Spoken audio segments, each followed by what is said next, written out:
மாமிச ஆகாரம் நியாதி அல்ல. மாமிச ஆகாரம் புலி முதலிய துட்ட மிருகங்களுக்கு நியாதி ஆகாரம் அல்லவா என்று அறிய வேண்டும்.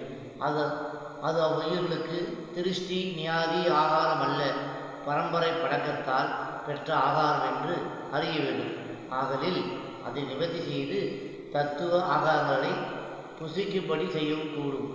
ஒரு சிலம் உடையவன் கிரகத்தில் வழங்குகின்ற பூனைக்கும் நாய்க்கும் வேறு இடங்களில் போய் அசுத்த ஆகாரங்களை கொள்ளாமல் காவல் செய்து அடிநாள் தொடங்கி சுத்த ஆகார வழக்கமே செய்விக்கின்றான்.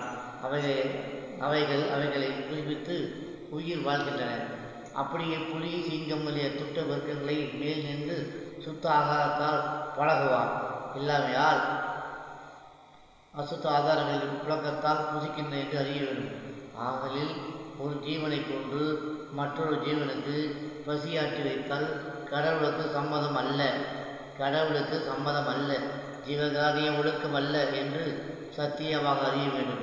ஆகவே ஆகாரமே நம் குண வேதங்களுக்கு நம் தேகம் 9 பங்கு நஷ்டம் அடைவதற்கு முக்கிய காரணமாக அமைகிறது. ஒரு பங்கு தான் வைகரம். ஆகவே தாவர உணவே இயற்கை உண்மை கடவுள் அருள்பெருஞ்சோதி அருளை பெற முதல் படியாக இருக்கிறது. ஜீவகாரிய ஒழுக்கம் திரு Arutprakasa Vallalar. Kindly like, share, subscribe our channel dear. Arutperunjothi Arutperunjothi தனிப்பெருங்கருணை Arutperunjothi.